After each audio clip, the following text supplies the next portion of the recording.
नमस्कार दोस्तों, मैं हूँ दिनेश के वोरा। स्वागत है आपका संडे स्पेशल इस प्रोग्राम में और एज़ यूजुअल हम होते हैं अपने मित्र सिद्धांत सहगल जी के साथ, हिंदुस्तान के जाने-माने एस्ट्रोलॉजर ज्योतिषा आचार्य।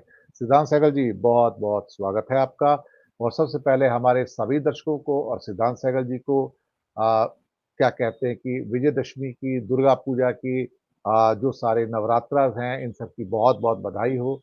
और हम ये कामना करते हैं कि आपके घर में सुख रहे, समृद्धि रहे, शांति रहे और सबका स्वास्थ्य बहुत अच्छा रहे। और आने वाले दिन सब त्योहारों के दिन हैं, दिवाली भी मुश्किल से 20 दिन दूर है, उसके बाद फिर क्रिसमस भी आ जाता है, नया साल भी आता है, तो ये सारा जो पर्व जो शुरू होता है, ख़ास तौर से गणपति और रक्षाबंधन के त्योहार से, इसे त्योहारों का मौसम कहा जाता है। तो हमारी आप सबके लिए मंगल कामनाएँ हैं कि आप सब सुखी रहें, आपको आगे बढ़ने के अवसर मिलें और जीवन में आप तरक्की करें, आगे बढ़ें, आपके घर में शांति हो और आप सबका स्वास्थ्य अच्छा हो। तो इन्हीं कामनाओं के साथ आगे बढ़ते हुए सिद्धांत जी के साथ हम बात आगे बढ़ाते हैं और सिद्धांत जी स्वागत है आपका इस कार्यक्रम के अंदर। जी सर, नमस्कार आपको और हमारे दर्शकों को भी। पूछिए सर। जी। पिछला हफ्ता काफ़ी हलचल भरा रहा और कई लोगों ने बड़े कटु मैसेज भेजे कि सिद्धांत सहगल जी कहाँ हैं, उनको बुलाइए और बाकी बहुत सारे एस्ट्रोलॉजर भी ऐसे थे और कुछ और एस्ट्रोलॉजर के मैंने जब ख़ास तौर से कॉलम्स देखे, तो मुझे लगा कि वहाँ पर तो इस किस्म के भी इल्ज़ामात आ गए कि उन्होंने अपने वो जो वीडियोज़ थे हरियाणा के बारे में वो भी हटा दिए। तो हमें इस बात की खुशी है कि हम ऐसे वीडियो कभी हटाते नहीं हैं क्योंकि जो राजनैतिक हलचल हैं वो होती रहती हैं। दुनिया में कोई भी व्यक्ति परफेक्ट नहीं है। हम ईश्वर नहीं हैं। हम जो भी करते हैं, हम अपनी ओर से एक विश्लेषण करते हैं और ना जाने कितने सैकड़ों, हज़ारों राजनैतिक विश्लेषक फेल हुए हैं। ना जाने कितने जो सीफोलॉजिस्ट होते हैं, जो एग्ज़िट पोल करते हैं, ओपिनियन पोल करते हैं, वो फेल हुए हैं। तो ये जनता जनार्दन है। तो कभी-कभी जनता जो है ऐसा रुख अपना लेती है कि वहाँ पर बड़े-बड़े लोग फेल होते हैं। लोकसभा चुनाव के अंदर भी बहुत बड़े-बड़े लोग फेल हुए, जहाँ पर 400 पार के नारे थे और 240 पर भारतीय जनता पार्टी सिमट कर रह गई थी। तो ज़िंदगी की जो अनसर्टेनिटीज़ हैं, जो टेढ़ी-मेढ़ी गलियाँ हैं, उनको समझना इतना आसान नहीं है। लेकिन हमारी फिर भी कोशिश रहती है कि इन टेढ़े-मेढ़े रास्तों को जो हमारी समझ है उसके द्वारा उसको हम एक अंडरस्टैंडिंग क्रिएट करें उसके बारे में। और हाँ, बहुत बार उसके अंदर कभी-कभार जो है विश्लेषण थोड़े-से आगे-पीछे भी हो जाते हैं, लेकिन यही ज़िंदगी की खूबसूरती है और इस खूबसूरती को जिसको अंग्रेज़ी में अनप्रेडिक्टेबिलिटी कहा जाता है, उसको हमें बड़ी खुशी से मुस्कुरा के स्वीकार करना चाहिए और अपने प्रयासों को पॉज़िटिव होके, प्रोडक्टिव होके, प्लेज़ेंट होके एक बार फिर से आगे बढ़ाना चाहिए और बिना निराश हुए हमें आगे के कदम बढ़ाने चाहिए। हरियाणा में जो हुआ, वो वास्तव में दुखद है, इसमें कोई शक वाली बात नहीं है, लेकिन जनता जनार्दन है, जनता को सलाम है। सिद्धांत सहगल जी। जी सर, मैं स्टेप वाइज इसका उत्तर देना चाहूँगा आप लोगों को, सभी मित्रों को। हरियाणा चुनाव पे अगर मित्र समझते हैं कि मेरा फला देश फेल हुआ है, तो मैं इसको स्वीकार करता हूँ, ठीक है? क्या इसको बात! स्वीकार करते हुए आगे बढ़ता हूँ। मैं इसकी ज्योतिषीय व्याख्या भी ज़रूर आप लोगों के सामने रखूँगा। पहली बात तो ये है कि मैं शायद कभी नहीं बोला आज तक, गौरव सर आपको भी याद हो, मैंने ऐसा कभी नहीं बोला कि मैं एज एन एस्ट्रोलॉजर 100% फलादेश कर सकता हूँ।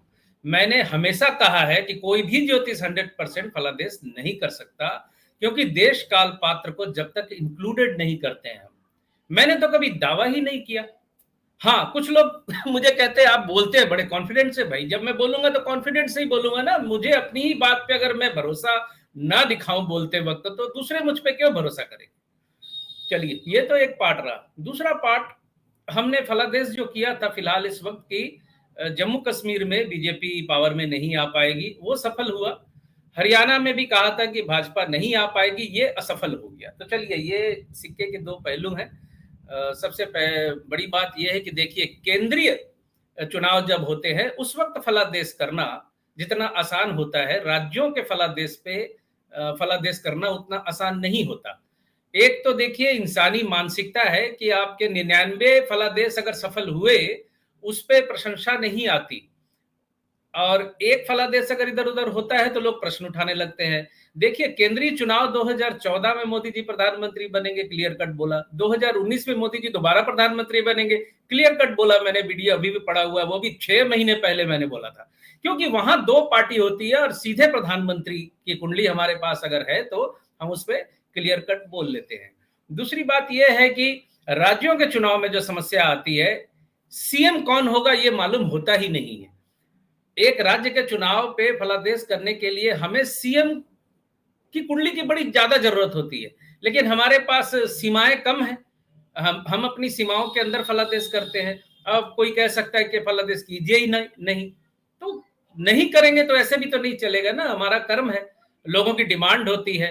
और जैसा कि बोरा सर कह रहे, जनता जनार्दन है, तो जनता का जो भी आदेश होता है मुझे सिरोधार्य करके नीलकंठ की तरह विष का घुट पी के भी हम फलादेश कर देते हैं, पॉसिबिलिटी जहां तक हमें नजर आती है। पहली दूसरी बात, तीसरी बात यह है सर कि देश काल पात्र बड़ा मायने रखता है। अगर मैं किसी व्यक्ति को अगर बोलूं कि आपका समय बहुत अच्छा जा रहा है और वो खुद जाके अगर अपने टेलीफोन को बंद कर ले, सो ले, काम धंधा बंद कर दे कि मेरा तो समय अच्छा आ गया, मेरे को बहुत पैसा आने वाला है, तो मुझे अब काम करने की कोई जरूरत नहीं है, तो उसको पैसा आएगा नहीं।